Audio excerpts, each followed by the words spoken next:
For some people, getting that diagnosis, my child is different, can be very daunting. What advice would you give to a mom that's really struggling? That one's hard.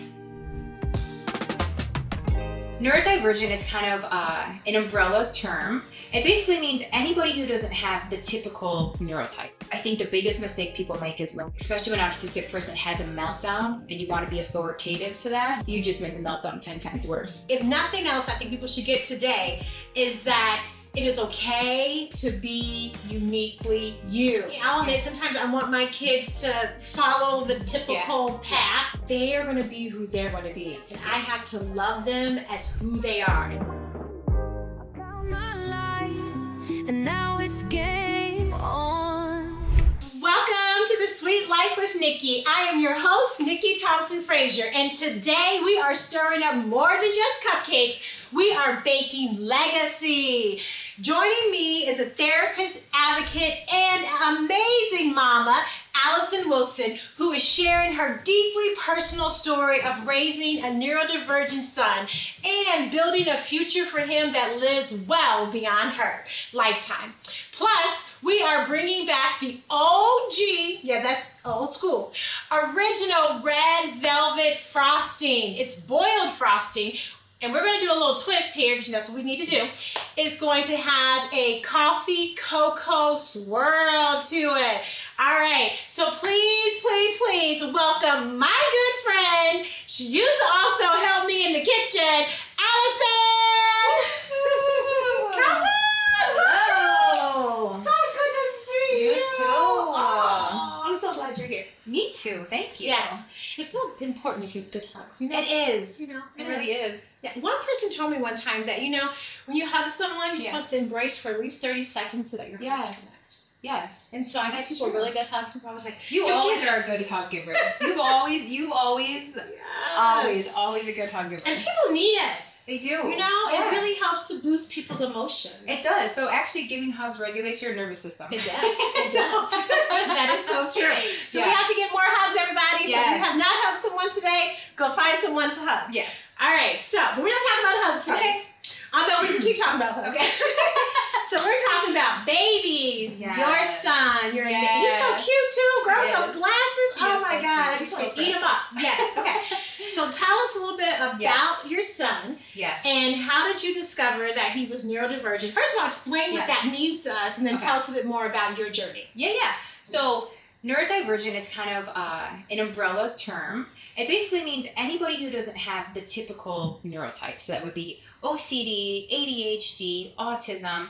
And it's just saying that your neurotype is different than the typiul neurotype. Okay.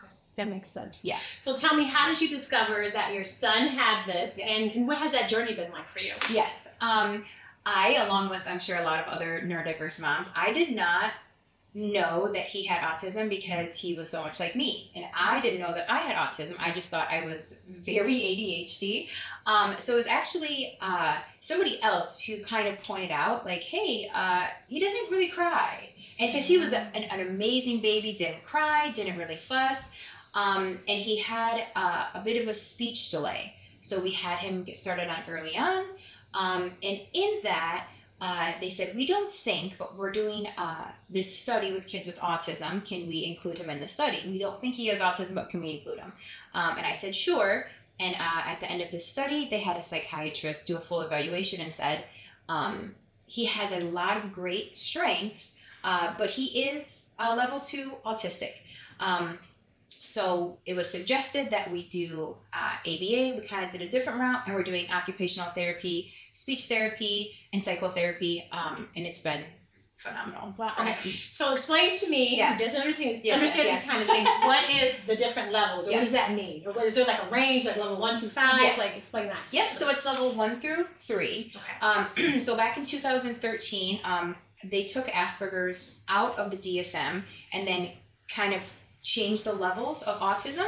So I'm level 1 autism, and that means, so with autism, you want to think of it as like a DJ board. Okay. And so with some people, their buttons are pushed all the way up and some of them are low. So for me, on my autism evaluation, the only 2 things that were not autistic were my mannerisms and how I communicate. Okay. So that's why no one knew I was autistic for so long, because I do not have like a typical presentation of autism. So with my son, we are similar in that we both have a lot of sensory needs. He's a sensory seeker, I'm a sensory avoider, which means if it's raining, I'm wearing rain boots and an umbrella. If it's raining, he's filling his rain boots with water and then walking around with them like that. I kind of like him. I love singing in the rain. Oh no, I came with an umbrella today. Actually, no, thank you. Okay. So so the first level, that's where I kind of am. My son is at a level 2 autism. He's we're both rigid. We both kind of like things how we like things. And it's important because I think some people think that sometimes it's a personality thing where you just want to be in control. And I think it's important for people to realize that autistic people have more neurons. So scientifically, we are bothered by more things, and we don't have the capacity to turn that off. And then level 3 autism, that's the highest support needs autism. And I believe for that level, there's not exactly verbal communication or limited verbal communication. Okay. So Thank you for explaining that, because that really helps me, and I'm sure it Yes. probably helps someone else too to understand, right? Yeah.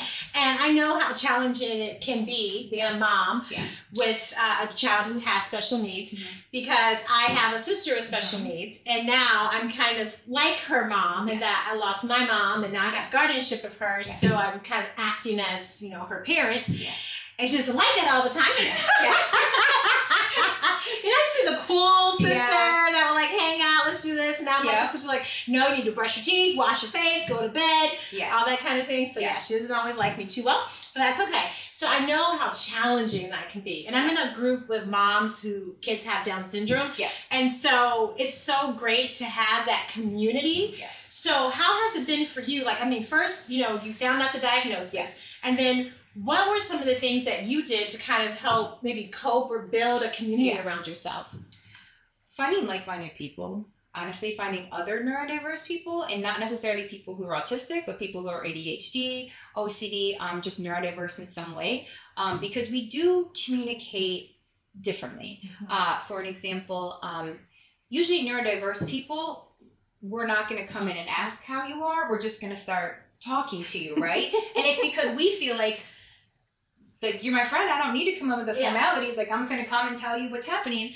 But it's often like we're speaking French and everyone else is speaking German. So sometimes people aren't that nice on how we communicate because they think that you're being rude. Exactly. Because we're not following the social norms. So it was very important for me to have him in a place where he was understood and people didn't think that he was rude. So even I put him in a home daycare, and I made sure it was with a teacher who was also neurodiverse. So she could understand him, and I think that was the best choice that I have made. And she's one of my best friends now, and she will continue on because we're homeschooling him. So she will continue on to be his homeschool teacher along with her son. But that was one of the most important things to me, is having people in my life like you, who, even before I knew I had autism, you were always so kind to me. You always understood me. And I kind of thought maybe it was because of your sister that you were just more open-minded and loved people. But I very much remember working with you, and you being one of the first people I've ever worked with. Like, when I made mistakes, you'd be like, that's okay. And I'm like, really? That's okay? And so I think it's so important to be around people who see you for who you are, because sometimes we can say things that might come across the wrong way.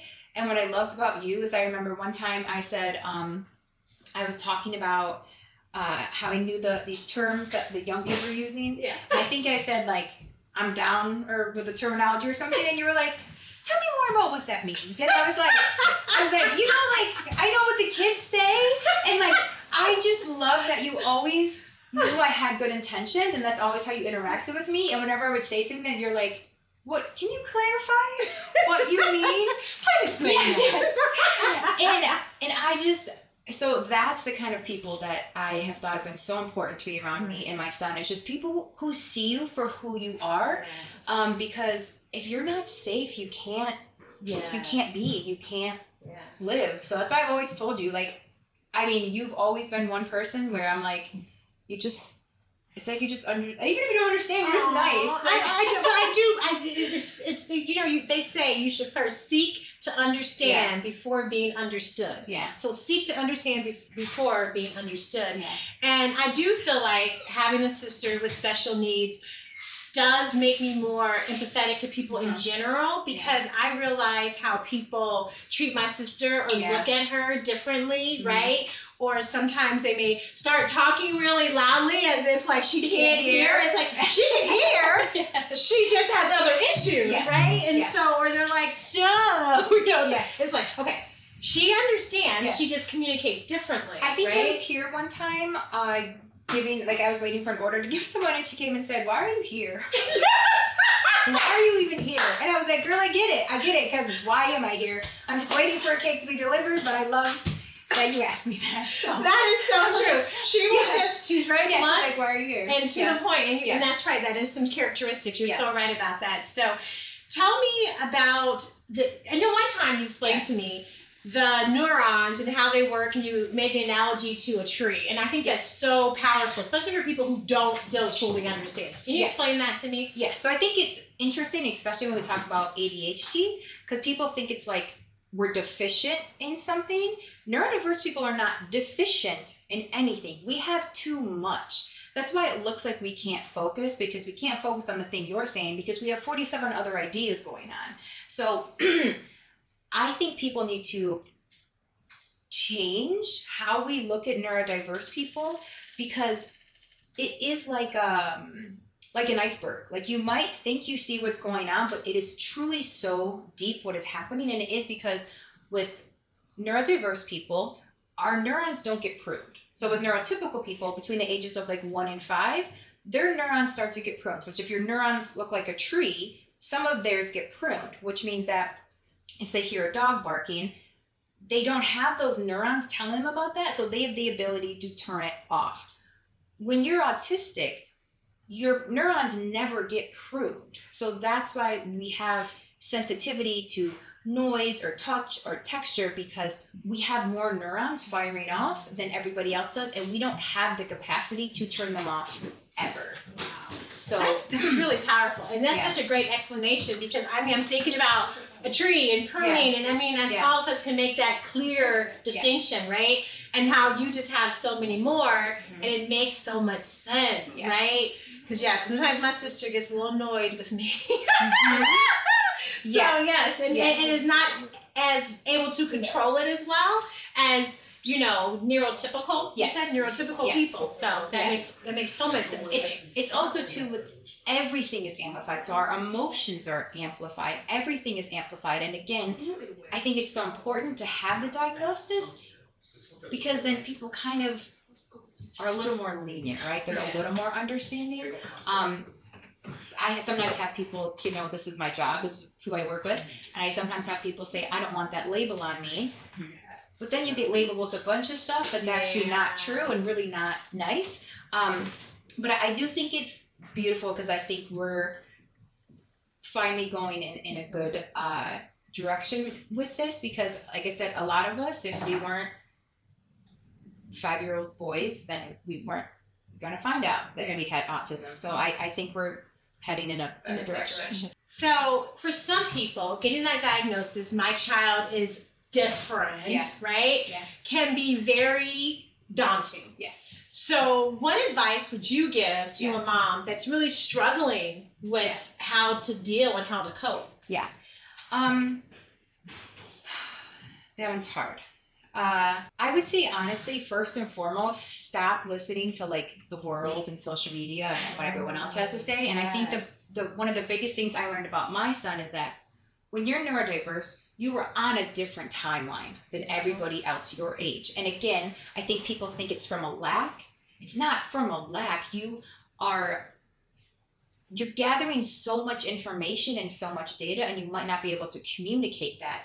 But again, it's a beautiful thing. So for instance, my son wasn't potty trained until he was 4. But at 2.5, he was able to tell me that if you put water in a jar and put it by the sun, that it will evaporate.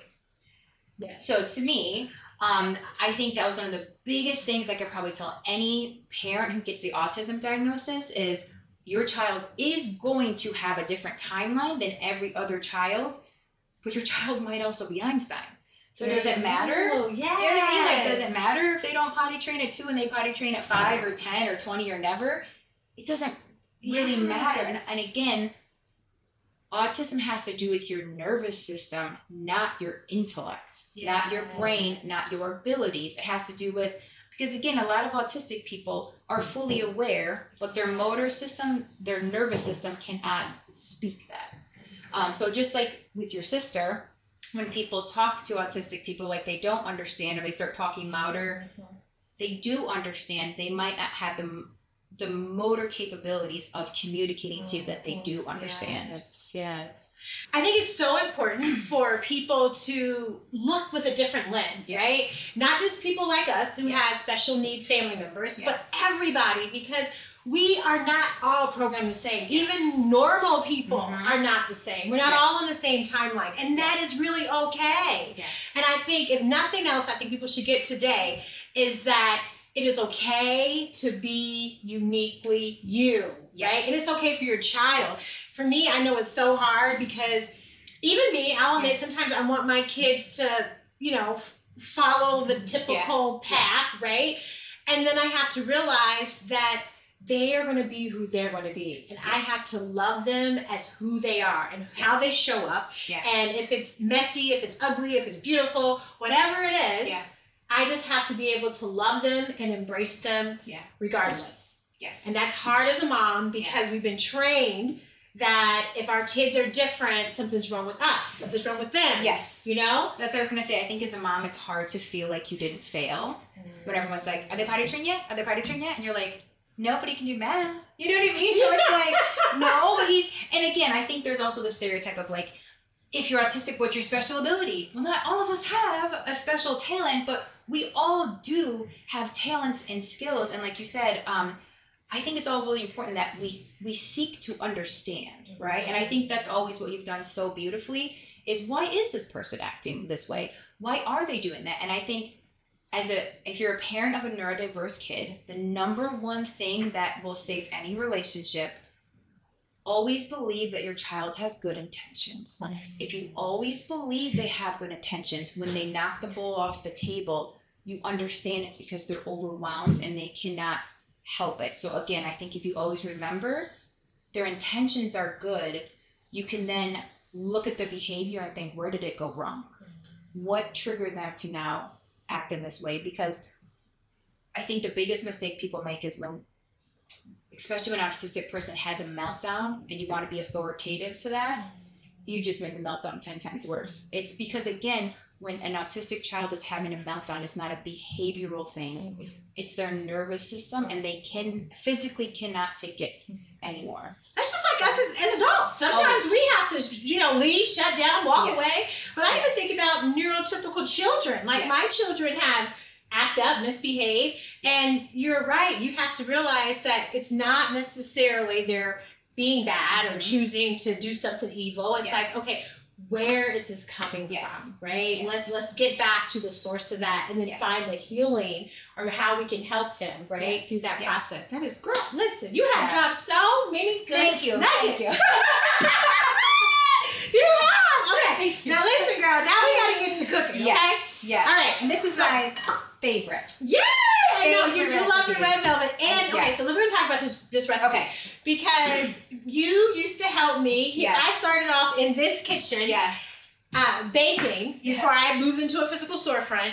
And we met. Our kids were in preschool together. I gotta tell this crazy story. I actually kind of told it a little bit, I think, in one of my videos about the journal. But we were sitting outside. It was like a nice sunny day. And the kids were playing outside for a little bit. Then they went inside to play. And the windows were open. It was nice breeze, whatever. So we're sitting outside. And I hear, this is actually, so it was maybe like a month or two after my mom had passed. Yeah, because it was, little. Yeah, and it was summertime. It was like June or July. So it was like shortly after my mom had passed. And you all know I dealt with PTSD and anxiety after that. And initially, probably at this point, it was undiagnosed. Yes. And you were being a therapist and saying that you are. Yes. First of all, that was our first time meeting. Yes. Well, I think we had maybe met at the preschool, but like actually interacting. Yeah. And we're sitting out there. I hear Madison. It was Malia. Was it Malia? Malia was screaming. Was Malia? I don't know which one. Okay. Shauna took a pin. Yes. Or something. They were doing like dress up. But Malia was screaming like something was very like something was very wrong. Very wrong. And I hear from outside. I run into the house. Mm-hmm. I get halfway up the steps. And I literally, my knees gave out. Yeah, no, you were crawling. I was crying. Yes. Yes, and I felt so bad because I was like, you ran in this house like, and I thought something was wrong because how you ran in here. And the thing that was, to me, that still blows my mind, because I'm sure lots of moms, when your child screams something's wrong and nothing's wrong, you're like, what do you mean nothing's wrong? I just broke my ankle coming in here because you were screaming for help and nothing is wrong. Yes. And you were so sweet. You just held them and was like, oh, Shauna took your pin? That's okay. Let's not scream like this. I'm just happy you're okay. And I was like, I would need a minute. I would need a minute away from my child because but honestly, I think that to me, it did show how scared you were. I was terrified. How genuinely terrified you were that something happened. And because everything was fine, you were just so relieved. And again, that just shows how deep it was. Because on a normal basis, if your kid does that and they're like, I couldn't find my shoes, you're like, don't scream like that because I thought something was wrong, right? So honestly, it's also... No, actually, I felt like this lady thinks I'm crazy. No. I just met her for the first time, but I think because you're a therapist, you understand. And also maybe because you're not neurodivergent and you have empathy for people, right? Yes. And realize, okay, she's not really crazy. No, I just, honestly, the biggest thing I remember thinking was like, you didn't even yell at your kids. You were so nice. That's really what I came when, I mean, obviously I was wondering like, why was that so, because yes, you did respond like it was death. And I mean, then what's found out later, I'm like, oh, it makes that sense. was the PTSD, as you know, because when someone experiences PTSD, when they hear a scream or whatever that triggering thing is, and for me it was the screaming, I thought someone's dying. Yeah. Right? Yeah. And I have to go and bear witness to this. And that was terrifying. Well, and again, I think it speaks to your PTSD because even when you found, you were just holding Madison on the ground, like so happy, and I was like, I'd be so furious if I just had to crawl up the stairs and you're fine. But again, I think that shows how deeply you were so worried, and that when you found out she was okay, that was the only thing, you know, you could think. But I hope that didn't happen more than once. No, it didn't. I was going to say. I mean, I did have episodes where things would be triggering for me because for a long time. Yeah. And then I remember you were the one who recommended me go to a therapist that specialized in EMDR. Yeah. And that was life-changing. Wow. Like, now I don't have those flashing memories, those vivid memories of what had happened, and looking at my mom. I can talk about her without those mememories flooding my brain, which is... I'm so thankful that I met you and that you told me and that we connected. Yeah. I didn't think I was crazy. Anyway, but while we got to know each other and you were like, I'm going to take a break from being a therapist. I'm going to do something fun. Yeah. So you came and you started helping me with the bakery and we were working here in the kitchen. And you kept saying to me, my mom makes this boiled frosting. You have to make it. You have to make it for your red velvet. Let's just say we're now making it. Okay. It's been like, It's been like 8 years. Yeah, okay. It's been like 8 years in the works. So anytime I was like, this kind of gives you insight on my family. Anytime I was like having a bad day, things are wrong, my mom would just make me this frosting to eat. Just like as a meal.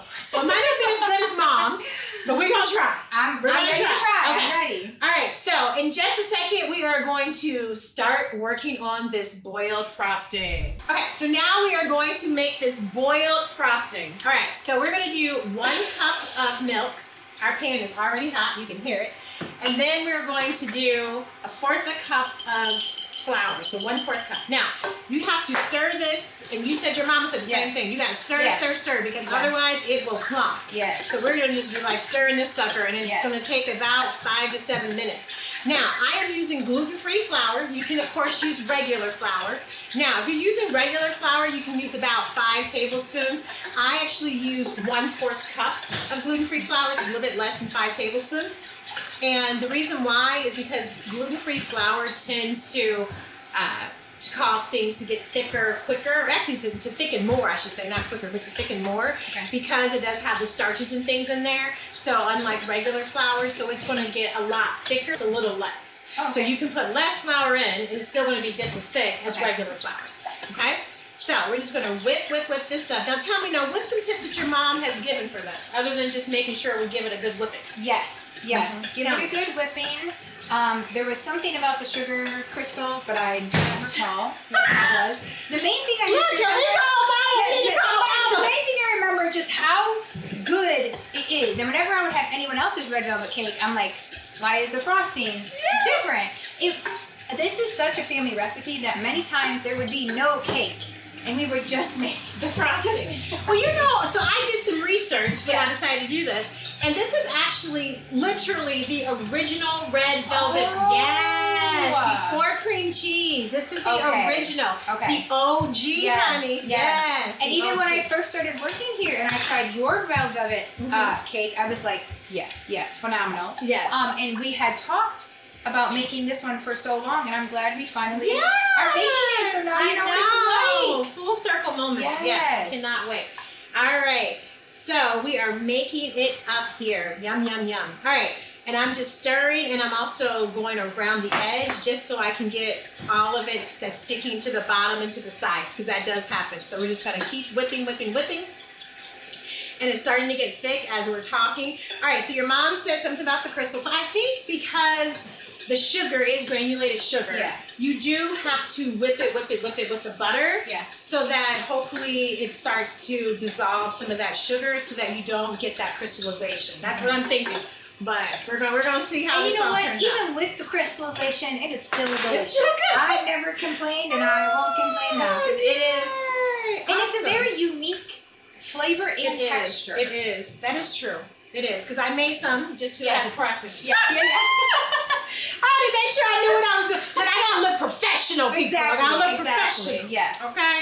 All right. So this is good. Yes. Okay. It's nice and thick. Yes, it's getting really. Yes, it's getting thick. So I'm gonna let it go just a little bit longer, and then we're gonna be good to go. All right. So tell me a little bit about what do you love most about your son as a mom? Oh, this is everything. He is so perfect. When I got pregnant with him, I prayed every single day, please give me a healthy, happy baby who looks just like me. And as you said earlier, he even has glasses like me. He does! He's such a stinker! The Lord took that all the way to it. He is perfect, and honestly, the thing I love most about him is that just who he is. Like, he's just very honest. He sees things exactly as what they are. He loves the Holy Spirit and Jesus, and he's honestly just so perfect. And that's what I kind of said earlier. I think for me, sometimes the hardest part is dealing with other people who might not see how wonderful and magical he is. That he is. That's kind of where, because again, when he plays with other kids, he might not be interacting the same as other kids his age. And I think it's so important to, again, remember that doesn't really matter. It doesn't. I kind of think of like when you go to college, and if I got all D's and graduated college, and you got all A's and graduated college, we both graduated college. We both still have a degree. We both have a degree. So I think that's important to remember that with your child, that eventually they'll get it. And what I heard this one time that I was like, I think this is right on. If your child needs help with math but is succeeding in rustling, you get them a rustling. to them, right? You help them do the thing that they're good at instead of focusing on what they might be lacking. Yes. I feel like Serena Williams or someone, I don't know who, talked about that. Like, you know, at first I think someone's maybe trying to teach her to focus on the deficiencies, but instead it was like, no, I'm going to focus on my strengths, right? And continue to grow my strengths. Because I can be super strong at this and unbeatable, right? Because I can continue to grow because I know I'm super strong at that, right? Yes, it versus trying to focus on absolutely. I think it gives you confidence and it builds up just your character and who you are. So again, any person who has a younger child with autism or who's neurodiverse, focus on what they're good at and build them up. Because again, a lot of times they have all these capabilities. Their nervous system isn't up to date yet. So again, just giving them time and focusing on the things that they are good at, because that's going to build them up. That's going to make them feel safe. And maybe that's the push they need to potty train or to do the stuff that they weren't feeling confident in before. Good girl, good wisdom, good mommy wisdom. Okay, so I just put this in a bowl. I put some plastic wrap just so that it keeps it from creating that film. Because anytime you make a roux or any type of anything like this, whether it's cream or something like that, a cream sauce, you want to put that plastic over that so it doesn't create that like skin, that little film it's called. So we're going to put that right there and let it cool. I'm going to use the same spatula because in my kitchen, listen, we're not dirtying a bunch of dishes. So I used to have to wash them. I know, yes, you did have to wash them. We worked very well as a team. You would help do all the things. You would go do what you needed to do, and then I remembered I was like, "Do you mind doing the dishes?" I'm like, "No." I loved you for that. I appreciated you for that. Absolutely. Okay, so we are taking 2 sticks of the. First of all, we're making the red velvet cupcakes. Okay, so we're taking 2 sticks of butter. We are going to use 2 cups of sugar. Yes, I know it's a lot of sugar, but it's good. Okay. You can back down sugar if you want. You can do like a 1.5 cups. You know, you can back down on the sugar, guy. Listen, don't get scared. Don't get scared, okay? Don't anybody get scared. All right, so then we're going to mix it. You go ahead and mix it together. I'm sorry, having you help it mix. Right. And I'm going to add in some vanilla. Now, with the vanilla, you know, I measure it in love, honey. I just put how much I feel. And today I feel, let me just a little bit more. There you go, just a little bit more. So if you're wondering, there was probably 3 tablespoons. This is just poured in there. Just like garlic, right? Yes. Yes. You never too much. Yes. You never have enough, Exactly. honey. Yes. Okay. While you're doing that, I'm going to get the eggs because we need some eggs. Oh, it already smells so good. Yes. So we have 4 eggs. And so while you're mixing that together, I am going to crack these 4 eggs. Okay. So we can get this party going, honey. I cannot wait. So yes, this is definitely one of my favorite cakes as well. Yes. Is red velvet. And it's actually popular. So, you know, at the store, it's called Nikki's Famous Red Velvet. As it should be. Now listen, you all, you might not know this, but Danielle Brooks tried my red velvet cupcakes in the jar. Now, if you want some, you can order them on my website. But anyway, Danielle Brooks played Sophia on The Color Purple. Yeah. And, you know, the young people, talk about the young people say, you know, they say bussin'. That might be old now. I don't know if that's still cool or not. This was last year. But anyway, she tried my red velvet cupcakes. And she said they were bussin'. Oh. You know, she could sing. I can't sing. But anyway, so I was like, okay, I know I'm on to something. Yes. Okay. All right, we're going to add in those eggs, and we're going to keep mixing. Now, if you need me to, I'll help out, because you know, listen, I get these gums from doing all this work. Now, I know I have a mixer right here, and you can use a mixer if you want to, but unless it's a big thing, I usually would try to do it by hand, because I'm old school. This is how my grandmother did it. Yes. Everything was done by hand. I'm making Alison work today. That's right. That's okay. But she got some guns too. And you always make me work. That's what I'm like. When I come here, I know I'm going to be put to work. And I'm Yes. Do you remember when I was peeling apples and you stopped me and said, "You're cutting off half the apples"? Yes. She made me quit. So then she started. I said, "I need a potato peel." You said, "I don't have that." I'm like, "I can't. Give me another job." But you said, "You're cutting off half the apples." So that's we true. had to switch. Well, you know, that's what my grandmother used to say. Oh. And she would smack your hands, girl. See? At least you didn't smack me. At least you were nice about it. But you were like, "No, you're literally wasting all of the products." Yes. So. And then I think I went to putting stickers on the boxes. And you know. We always found what our strengths. Yes, that's right. I was like, yes. no ma'am. That's Yes. what we're not gonna do today, okay? All right, so we need 2.5 cups of flour. So what I like to do, normally I weigh everything because that's like the more accurate measure for gluten-free.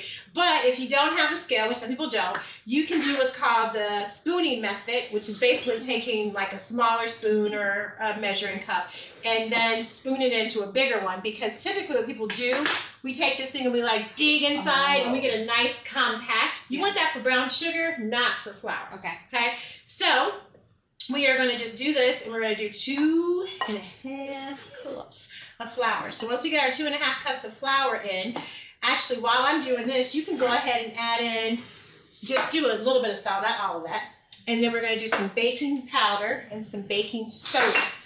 So give it like 2 pinches, girl. 2 pinches. 2 pinches. Yes. And actually it's gonna go in the flour. That's okay. It's going in there too. It's okay, girl. It's gonna be good. She didn't tell you that. I didn't tell you. It goes into the dry ingredients. That's okay, baby. You go ahead. She didn't tell you that back when I first started working with her, I had no baking experience, and she taught me everything. And still, I guess I am still learning. I should have known that because it was a dry ingredient. Yeah, and but go ahead and put. Now this is exactly measured. This is 1 tablespoon in the flour. That's 1 tablespoon of baking powder because it gives it the power. Now listen, in a lot of recipes like traditional, you don't have to add really a lot of baking powder because your stuff is going to rise because it has gluten in it. Because it's gluten-free, I use more baking powder to help it to rise and gives it the power. Okay. And then baking soda, I keep about the same amount as you typically would for a regular recipe. Okay? So, no changes there. All right, we're going to take this little bit of flour. We're going to pick it up. All right, so now what we're going to do is we're going to take this same little fork here, and we're going to stir all of our dry ingredients together. And I want to start dumping it in. Oh, one thing I did forget is the cocoa powder. So, we do need a tablespoon and 1 teaspoon of cocoa powder. Now, this is what causes it to be red velvet. Now, a red velvet cake is not a chocolate cake. It is a cake that has a hint of chocolate. Because people will make a chocolate cake and say it's red velvet because of food coloring in it. No, baby, that's not what that is, okay? Yes. So we're not going to do that to ourselves, okay? Yes. Don't do it. It's supposed to have a hint of cocoa, okay? That's why mine tastes good. Because people are like, oh, I don't like red velvet. You haven't had it made right. That's the problem, okay? It's not chocolate cake that you dye red and you put some frosting on top of it, okay? We're not doing that here in this kitchen. You know, Nikki, the problem with your food is that once anyone has it, the expectation is just like, you don't want anything else. Exactly. Like, I'm not gluten-free, but I prefer all of your stuff. So it's like, that's... Anytime you show me any recipe, I'm like, well, I'm not going to retry that because Nikki's always makes it good. Yes, but that's what a lot of people say. So thank you for that. You're welcome. Now, I am going to put 2 tablespoons of red food coloring in here. All right? And that is, of course, to make it red velvet. Now, I'm going to go over here and I'm going to keep working, girl. I'm going to grab some vinegar. I'm using apple cider vinegar. I'm going to do a tablespoon of apple cider vinegar. And this really actually helps to activate the baking powder and the baking soda. So it just kind of helps activate it because it's basically an acid and a reactor kind of mixed in together. So it's just going to help give it some good lift. And also, too, with the food coloring, the vinegar also helps with that as well. Wow. So that's why we're doing that. Do any of your other cakes have vinegar? Just red velvet? Just red velvet. Wow. Yeah, with the cocoa powder, all of those things kind of work together. Yes. And we're going to add in our buttermilk. Now, you have to use buttermilk. Do not use regular milk. Do not try to substitute it with something else. Don't do it to yourself, okay? I'm just telling you, don't do it to yourself. All right? So, yes, that looks good. Starting to come together. Now, what I do is I put all of my dry ingredients in first, and then I mix my liquid in last. I know that's different from traditional, but I find with gluten-free, this is what works best for me. Because when all of your dry ingredients get mixed together, you don't have clumps, where I found sometimes if I do the alternating with the gluten-free, sometimes I get clumps in my batter. So, while Alison is finishing mixing this up, we're going to hear her kitchen confession. Yes. I cannot wait to hear this kitchen confession. We'll be right back with that. My kitchen confession is that I love the idea of a cast iron skillet, but I do not like the idea of cleaning it. It's like I have to clean it different than the rest of the dishes because I'm not supposed to use soap. So again, I love the idea of adding more iron to my food, but I just don't like to clean them. So then I just end up not using it at all. Now we get to actually scoop these in and put them in the oven. So I like to give like a nice big scoop, and that's because I use big liners. These are liners we use at the store. Yeah. But if you're using liners at home, like the standard ones, you don't have to add as much. So, but you want it to be about 3/4 of the way full. So we're gonna keep adding this in. We are going to put it in the oven, and when we come back, we're gonna finish off our frosting. Woohoo! Yes. So now we are going to finish up this frosting. Yes. So basically we let this sit until it gets to room temperature. We have it covered with the plastic. We're going to pull that plastic off, and we are going to just set it to the side for now. But we're going to take this butter, and we're going to put this butter in here. Now listen, I got to get all this goodness off of here, honey. So we're going to put this butter in here, and we're going to do 1 cup of sugar. So 1 cup of sugar, and we're going to beat this. Now, listen. Last week when I made German chocolate, I had to beat the egg whites until the egg whites were stiff. Now you can again do this in your mixer, but you know, we don't do it by hand. Yeah. Okay. So we're gonna just beat this, and when we come back from beating, well, actually, let me just tell you this first. What we're gonna do, we're gonna beat this. And while we're beating this, you are going to hear from our viewer who's sharing her sweet life moment. Now remember, we're always looking for those sweet life moments. People who have watched our show or who follow me on social media and got some type of nugget or some type of good information that has spoken to them, and they want to share that sweet life moment. So you can do the same thing too. You can comment down below, and we will reach out to you to capture your sweet life moment. So here's our viewer's sweet life moment. Thank you, Nikki, for inviting all these beautiful women to come out tonight to enjoy this moment. What a beautiful moment it was. And my sweet thing that I'd like to leave is be kind to yourself and then live in that moment. And Nikki, what a blessing you are to this community, a blessing to all the women that attended tonight, that came and painted and laughed and giggled and danced and enjoyed every moment. I know that your mother is smiling down on you. What a beautiful legacy she's left you and your daughters. And I'm glad to be a part of your village. Thank you.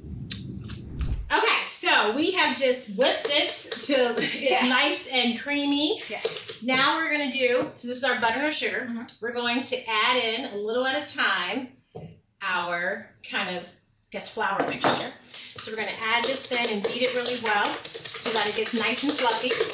We're gonna continue to beat it. And I'm gonna let you pour it in there. So you're gonna pour it in there for me, so pour a bit more. Yes, okay. Let's get all the rest of that out. So we're gonna pour all the rest of that in there, and then we're gonna keep beating it. Then once we beat it, it actually has to go in the refrigerator and then get to like some room temperature, kind of thicken a little bit, and then that's so we can type it onto our cupcakes. I'm gonna take half of this, but I'm gonna add in some cocoa powder, and I'm gonna add in a little bit of espresso, and we're gonna make a swirl. So we're gonna do half the original and half the coffee cocoa. I love that. Just to do something different. Yes. Yes, okay. All right, so when we get back, we are going to frost up some cupcakes. Woo. Now that we're back, we are going to finish up this frosting. So we're gonna take half of this frosting, put it into another container. That's what we're gonna use to make our cocoa. I have a little bit of hot water here because you wanna dissolve the espresso into some hot water so that you don't get those grains. So we're gonna do that, and we're gonna add in about a tablespoon of cocoa powder.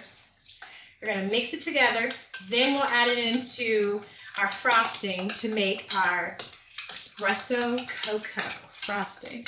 And then we're gonna mix it all together to make our cupcakes. It's gonna taste so amazing. Okay, so that's mixed together well, because you just want it to be well incorporated. All right, now we're gonna mix this some more here until it gets a nice consistency. Okay, so I am making this for the first time, and it did not come out as I had imagined. But that's okay. You know what? In life, things don't always come out as you That's expect. true. This is my first time doing this, but guess Yes. what? I am going to try again. Yes. And what we learned earlier, intention is the most important.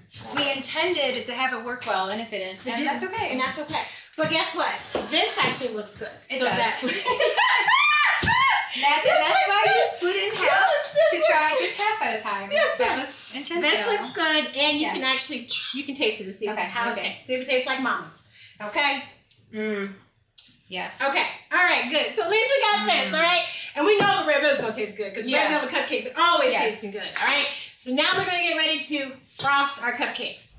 Now we get to frost these cupcakes. So the coolest thing about this frosting is that it's really, really soft. So it's not going to be like piped really like with structure and things like that. So we're not gonna worry about that, but it still looks absolutely delicious. So I'm gonna do, before we try this, Yes. we're gonna do our rapid fire questions. I love to ask people the same questions and see what their responses are.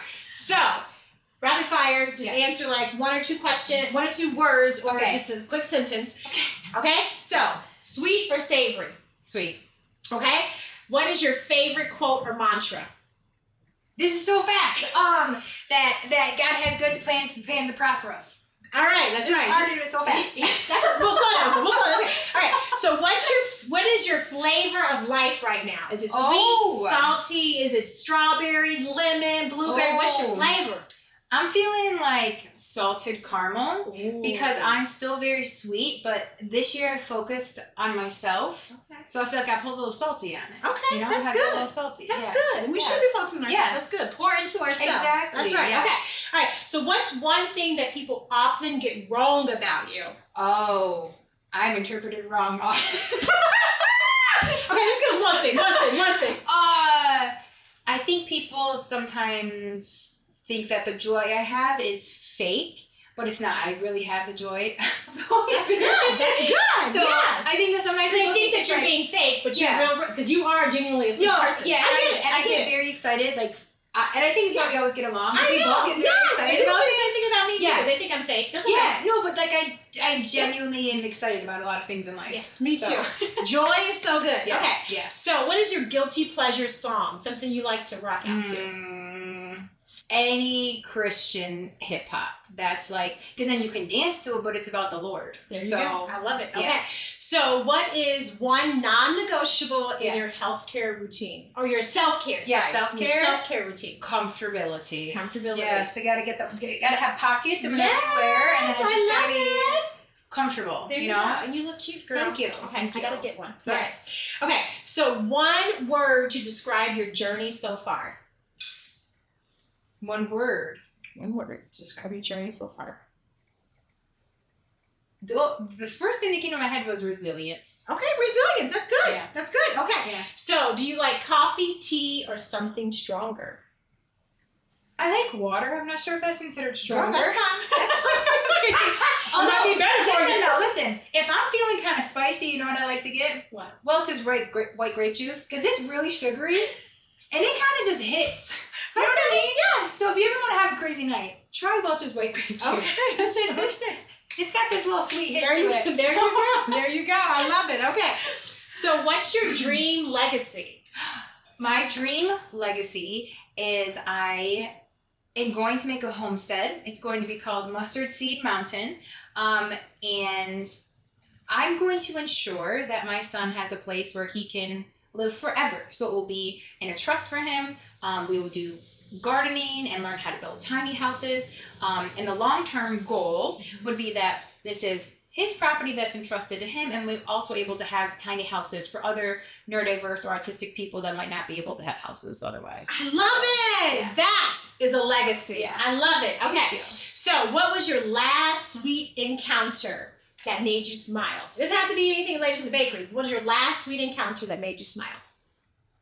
It kind of does have to go to the bakery. So, when I came into your bakery, Your staff was so sweet and so nice. So honestly, that was a really sweet encounter. And it's kind of, I kind of feel like an OG when I go in your shop, because I'm like, we used to do this back in the day, Yes. before any of this Before all was this ever other here. stuff. before you guys knew Nikki. I knew her back in the day. But it was honestly really great just to interact with your staff because they were just so kind and helpful, and your cupcakes are there. So That's right. Okay, awesome. So let's get into this. Woohoo! I love it. So we are going to enjoy this red velvet that we made with Mama's boiled frosting. Yes. Okay? And let me just tell you, it looks good. Mm. I like it. Mm-hmm. It gives it a different, I like it. I do. Mm. I like it. Yes. And look at that. It's so light and fluffy. And sometimes And it's moist. nice for the frosting to like not have that hard consistency, you know? Mm-hmm. It's just like so smooth. Yeah, it's almost like filling, you know? Okay. Girl, gotta watch this girl's figure. Okay, so listen, you all. Thank you so much for tuning in. Thank you, Alison, for being here, sharing her story. It's so powerful for us to really learn about people who are different from us in some kind of way, right? And know that they are just as amazing as we are. They just see the world differently. Well, I think that's the biggest message I got out of this, is that we have to just embrace people where they are. Yes. And the same way we want to be embraced where we are. Yeah. Right? Yeah. So if you have not yet, please pre-order your journal. It's 365 days for 3 years. It is going to help you to transform and live the sweet life, because around here, what do? We live in the sweet life. That's right. Yes.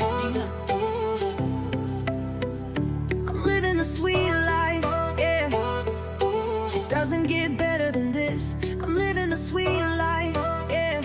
I'm walking free, I'm finally me. It's not